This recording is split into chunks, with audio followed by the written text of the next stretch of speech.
Todo mundo cabe no mundo. O mundo fica melhor quando todos cabem nele.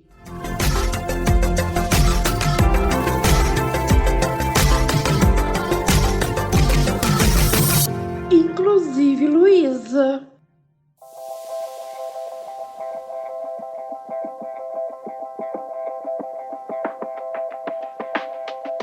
Hoje vamos conversar com a Ana Cunha, que é das 100 mulheres mais influentes no ramo da mineração em nível global. Ela, assim como eu, é formada em Relações Públicas e atua como diretora de Relações Governamentais e Responsabilidade Social da Kinross Brasil. E esta entre as 7 mulheres reconhecidas com o prêmio Mulheres Brasileiras que Fazem a Diferença 2022. Seja muito bem-vinda, Ana. É um prazer conversar com você e obrigada por aceitar esse convite e compartilhar conosco a sua história.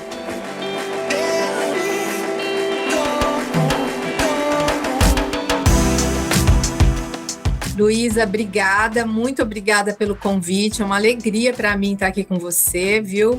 É uma felicidade poder compartilhar e trocar histórias com uma colega de profissão. Isso mesmo, e eu gostei muito de conhecer também. Ana, sua história é muito incrível e importante, pois nos inspira a também lutar contra questões que estão socialmente construídas, como machismo, racismo, além de fortalecer a reflexão e discussão sobre a inclusão social. Em uma das leituras que eu fiz sobre sua história, encontrei uma fala do seu pai que nos faz entender sobre quem é essa mulher forte e profissional dedicada que se tornou. Você conta que ao iniciar sua trajetória profissional recém-formada em Relações Públicas, ouviu de seu pai: lugar bom é onde a gente ganha o nosso dinheiro. Conte um pouco para nós sobre a sua relação familiar e desses ensinamentos que te levaram a encarar e abraçar as oportunidades na sua vida.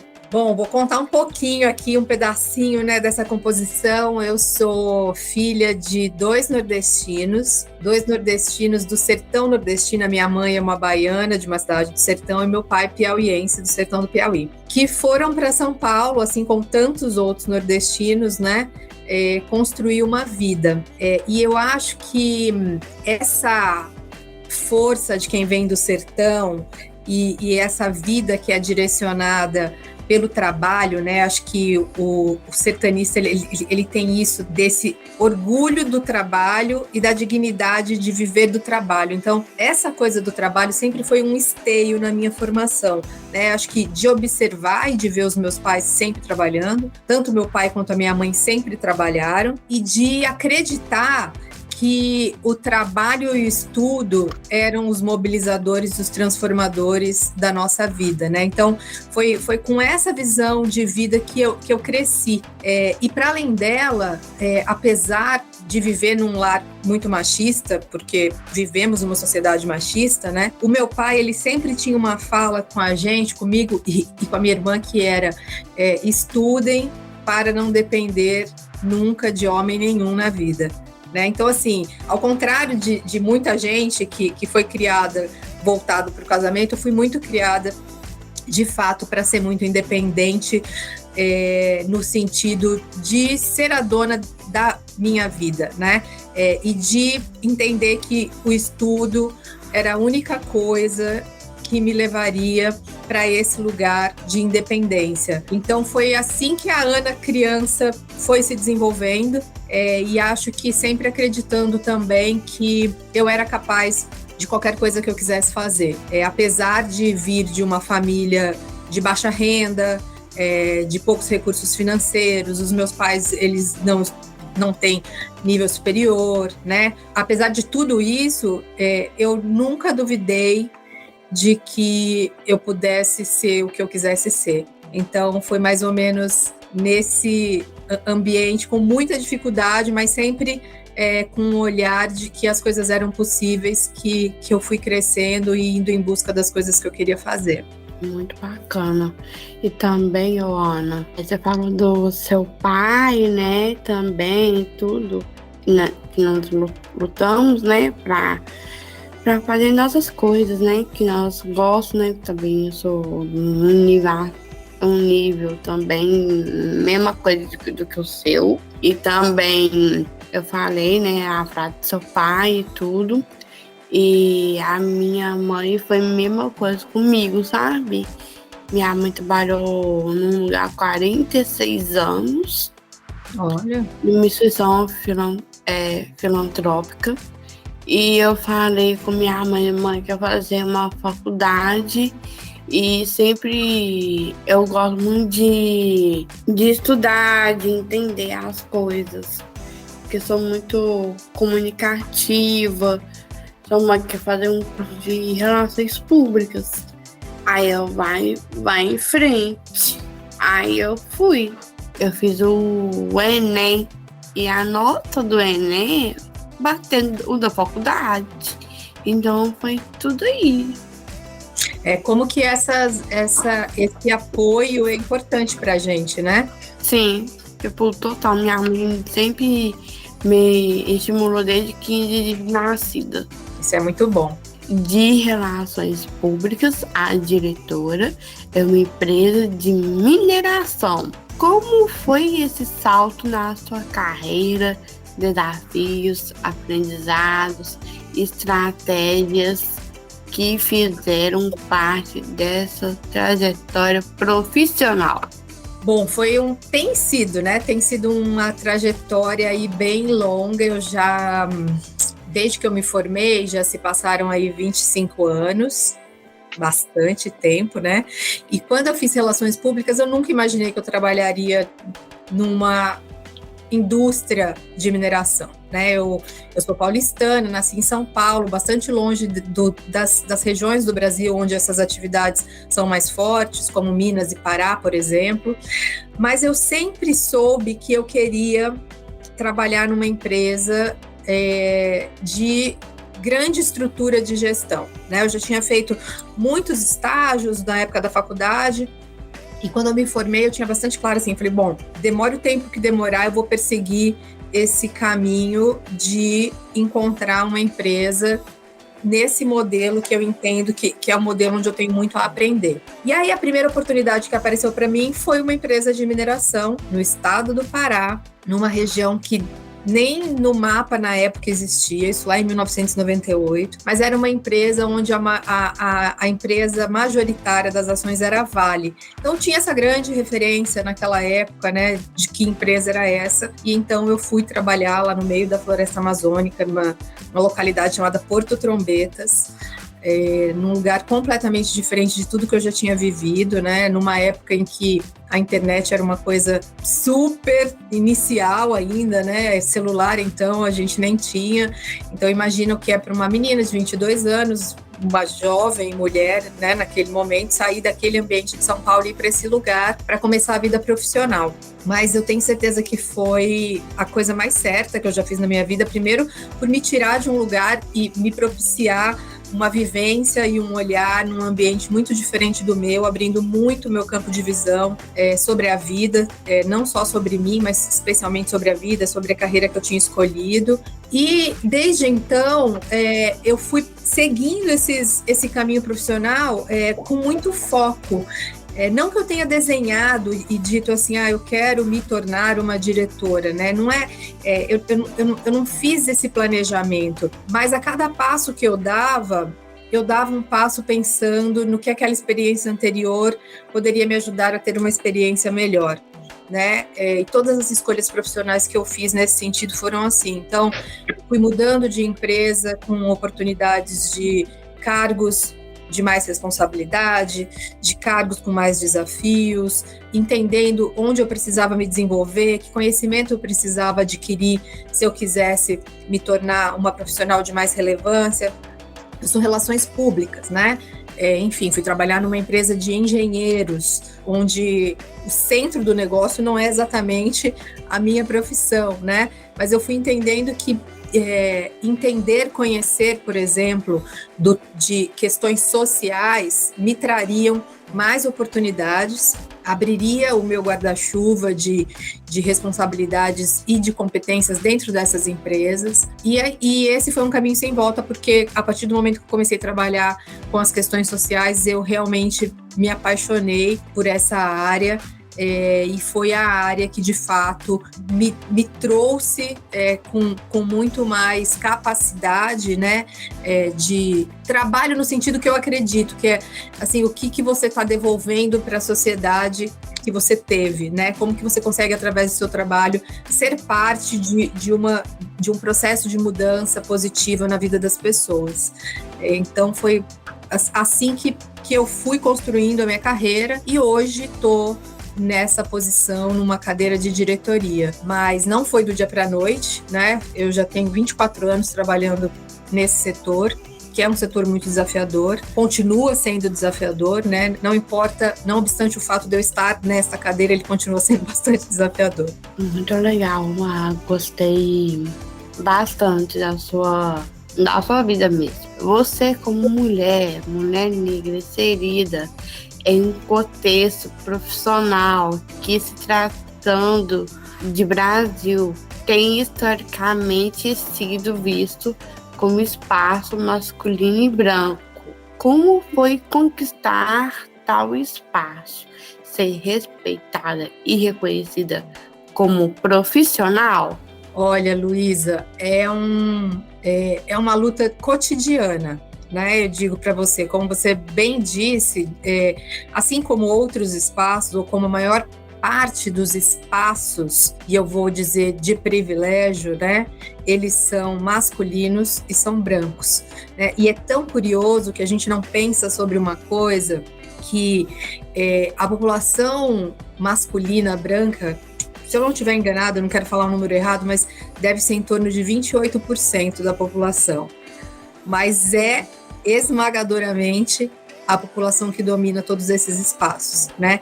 Em contraponto a todos esses grupos, como os grupos de mulheres pretas, mas também de pessoas com deficiência, de LGBTQI+, enfim, a gente poderia falar de todos esses grupos que compõem a maioria da nossa sociedade. Então, continua sendo um grande desafio para mim estar nesse lugar, né? Eu entendo, sim, que eu construí uma reputação baseada no meu trabalho, na qualidade do meu trabalho, mas eu não gosto de pensar, e realmente não penso, que isso é meritocrático, né? Porque num país como o nosso, de tanta desigualdade, não é razoável a gente achar que as pessoas estão nos espaços só porque elas merecem estar pela sua competência. Tem uma série de coisas, né? Eu tive, sim, eu tive apoio, eu tive oportunidade, eu tive sorte. As pessoas não gostam de falar de sorte, cada um chama de uma coisa. Eu chamo de sorte, sim. Eu acho que muitas vezes você precisa estar no lugar certo, na hora certa, no momento ideal para que aquela sua competência seja vista, né? Mas eu tenho que mostrar essa competência o tempo todo. E esse lugar, ele para pessoas como eu e como tantas outras, demanda muita energia emocional. Você tem que estar o tempo todo num nível que é um nível muito acima do de todo mundo, né? Isso parece lugar comum de se falar, mas não é. Só que a gente aprende isso desde cedo e a gente passa a achar, inclusive, que é normal.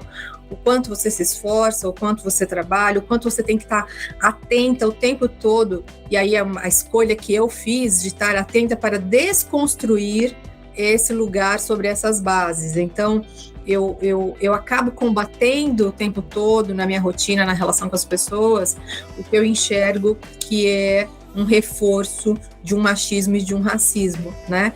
E entendo que sim, é uma responsabilidade e um papel meu fazer isso sempre. Legal, gostei muito também. Quais os principais desafios que você precisou enfrentar na luta contra o machismo e o racismo? Eu penso que são os desafios que estão postos, né? Que é de ser quem você é e como que isso afeta a dinâmica das relações, dos lugares onde você está, né? Primeiro que é um lugar de muita solidão. Solidão em que sentido, né? A partir do momento que eu saí da faculdade e comecei a trabalhar nessas corporações e fui adentrando novos espaços, eu fui percebendo que eu estava também cada vez mais sozinha com pessoas parecidas comigo, né? Então esse é um grande desafio, como que você luta por um espaço ou luta por uma ideia sem parecer que aquela ideia é uma bandeira que é sua, individual, né? E não que aquilo que, na verdade, o que você está trazendo, as discussões que você está tentando colocar, são discussões importantes para uma sociedade. Então, essas coisas, elas se misturam, né? O que é você ser uma profissional reconhecida, mas, ao mesmo tempo, você não se esquecer de quem você é, né? Aquilo que te constitui, sim, ser mulher me constitui, me define, ser uma mulher negra me constitui, me define, e a gente tem que estar preparado para essas lutas onde quer que a gente esteja. Então, ser mulher e ser uma mulher preta me coloca numa condição, onde quer que eu esteja, de ter que passar por situações de racismo e de machismo, seja dentro de uma empresa, seja na rua, seja numa festa, seja no aeroporto, porque são questões aí que estão transversalmente constituindo a nossa sociedade, né? Às vezes, eu penso assim, nossa, que cansaço, como eu tô cansada de ter que falar as mesmas coisas o tempo todo, né? De ter que repetir, e aí eu falo assim, né? Às vezes eu penso que o pioneirismo, seja onde ele for, né? Quando você é a primeira, você sabe disso também, tão bem quanto eu, às vezes ser o primeiro cansa, porque o primeiro tem que ir abrindo aquelas portas o tempo todo, né? Numa condição ainda muito difícil, porque não à toa você é o primeiro, está faltando um monte de gente nesse grupo para que as coisas fluam de uma maneira mais fácil. Mas eu penso que eu não tenho nem o direito de desistir, né? Dadas as oportunidades que eu tive, eu acho que eu tenho que usar essa oportunidade que eu tenho para continuar lutando para que o caminho seja mais fácil para quem vem depois de mim. Muito interessante. Em algum momento você pensou em desistir de lutar contra esse contexto social? Pensar, eu pensei, né? Pensar, eu pensei porque a gente fica cansada, mas eu não entendo, não acredito que eu tenha o direito de, né? Acho que eu tenho que, de fato, contribuir e retribuir por todas as oportunidades que eu tive para que seja mais fácil para outras pessoas. Lutar, tem que lutar mesmo, e nós temos que aumentar nossos sonhos também. Com certeza. Isso mesmo. Vamos falar um pouco do seu trabalho na Kim Ross. Sendo você diretora de Relações Governamentais, de Responsabilidade Social, Comunicação e Relações Comunitárias. Como têm sido suas ações junto com a empresa e a sua equipe para articular todas essas demandas da sua atuação profissional? Olha, é um trabalho diário, bastante coordenado, mas que tem um foco principal muito, muito verdadeiro, que é de melhorar a vida das pessoas, né? Seja através, eu falo que esse trabalho de relação externa, que é esse trabalho que eu faço, né? Seja quando você está se relacionando com os órgãos governamentais, com as comunidades, ou quando você tem um trabalho de comunicação propositivo, ele tem sempre um objetivo que é de melhorar a vida das pessoas através desses instrumentos, né?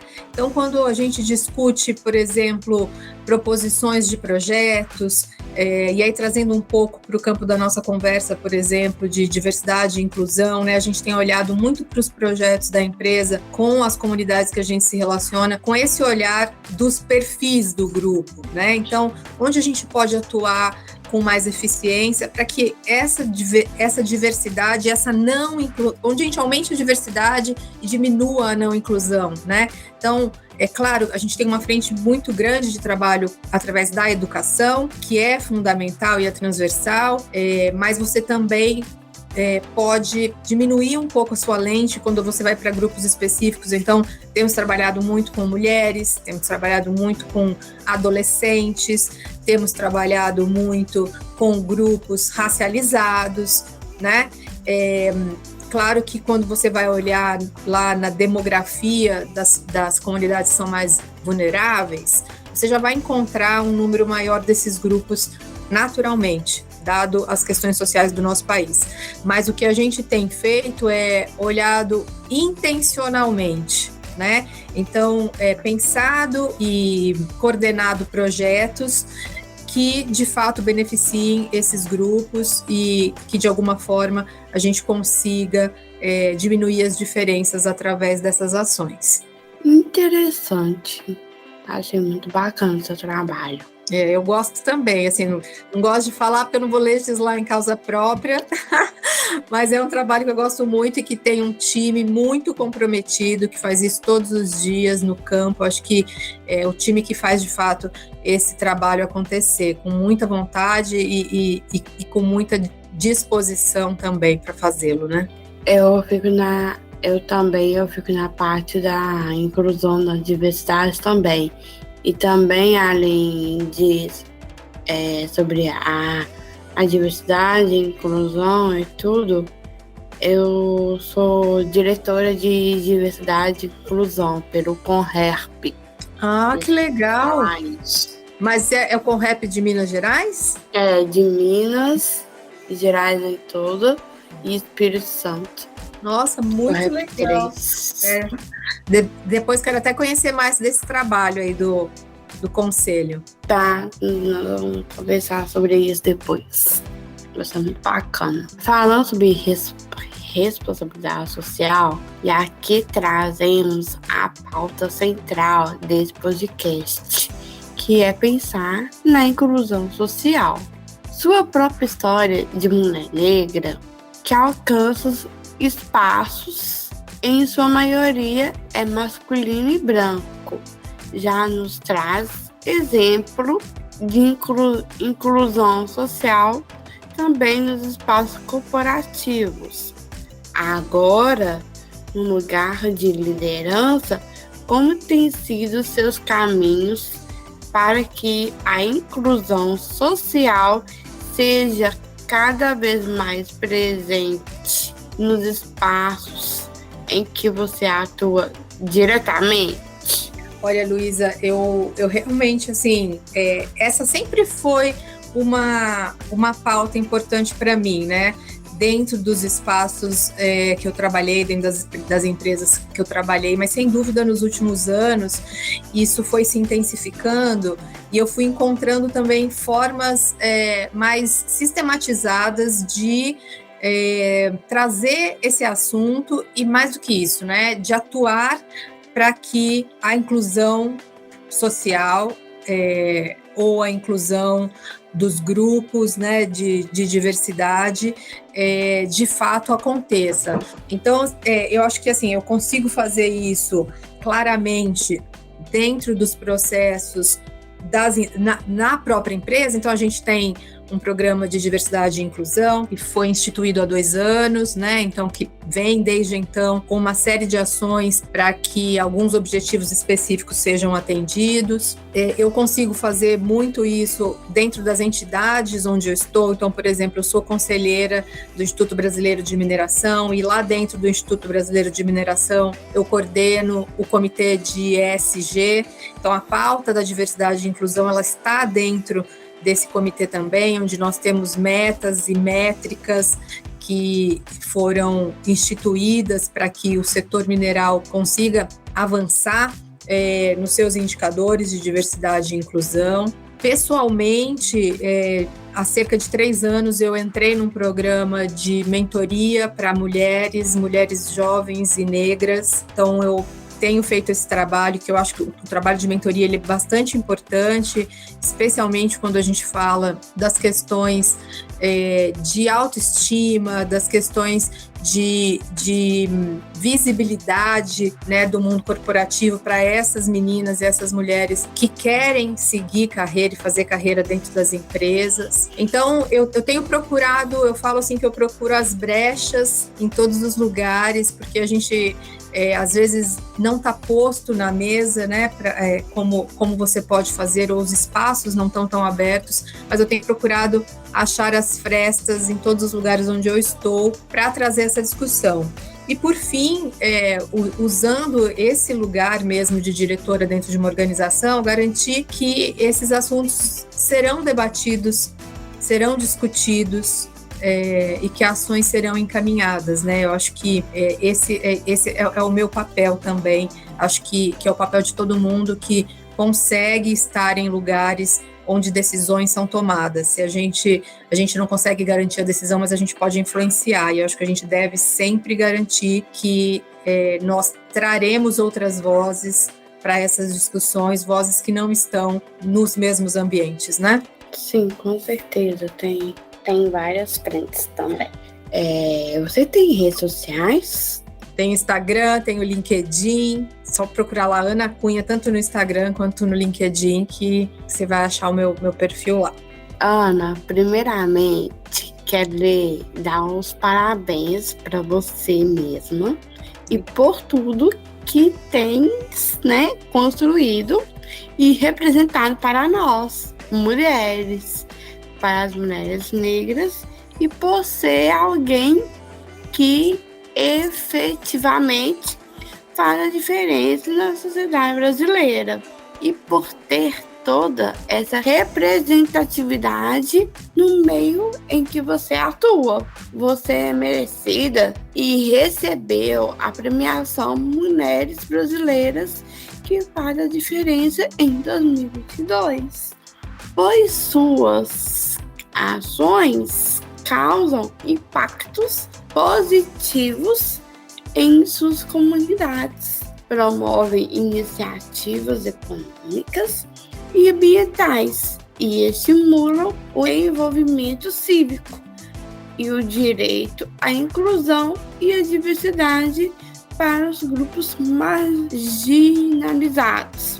Quero também já agradecer a conversa de hoje, mas para finalizar este podcast, conte para nós o que podemos esperar de você e o seu trabalho para este ano de 2023. Bom, Luísa, primeiro, ouvindo você falar, né, a gente, eu fico realmente muito, muito feliz de ter essa oportunidade de estar aqui hoje conversando com você. Eu acho que nós todas somos mulheres que fazemos a diferença, né? Fazemos a diferença no que a gente faz, porque a gente faz com propósito, porque a gente faz indo na contramão, muitas vezes, do que as pessoas esperam, acreditam. Então, eu acho que só o fato da gente acreditar e se manter firme, né, nos nossos propósitos e no que a gente está fazendo, já faz de nós pessoas, e no nosso caso mulheres, que fazem a diferença. Eu acho que todas nós fazemos a diferença quando a gente está orientada, voltada para o propósito de fazer um mundo melhor para todos. Eu sempre falo isso, que se o mundo tá bom só para mim, né, só lá na minha casinha, ele não tá bom. Ele precisa estar bom para o maior número de pessoas. Não pode estar bom só para um mesmo grupo, e a gente precisa mudar essa realidade. Então, para 2023, eu continuo nessa batalha, né? Continuo nessa jornada, eu diria, nessa jornada de colocar os meus esforços, de colocar as oportunidades que eu tenho a serviço de diminuir as desigualdades onde eu puder estar e onde eu puder passar.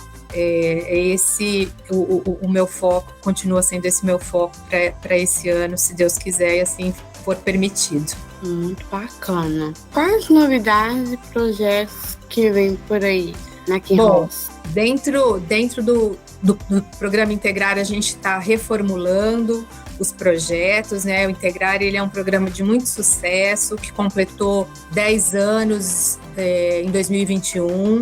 Então, a gente está nesse processo de transição, de reformular as ações, de pensar em como ele pode ser ainda mais propositivo do que ele definindo novas metas, muito pensando mesmo nesse processo de longo prazo, né? A gente tem falado do Integrar mais 10, né? Então, foram 10, agora nos próximos 10, o que vem por aí? Então, a gente está exatamente nesse momento de definição dos novos projetos para esse ano. Muito bacana. E acabou por hoje. Foi muito rápido.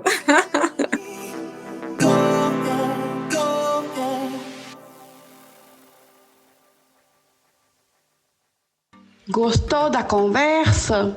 Fique ligado nas nossas redes sociais www.inclusiveluiza.aic.org.br e também no Instagram @aic_cidadania e @RuSR_Camargos. Comente nossos posts com quem você quer que eu converse sobre a temática da inclusão. E não deixe de assinar o podcast no seu tocador preferido. Não perca nenhum episódio. Até mais. Beijos.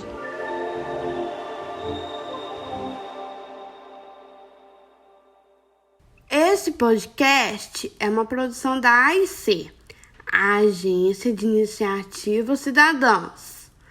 A direção do Inclusive Luiza é minha, Luísa Camargos.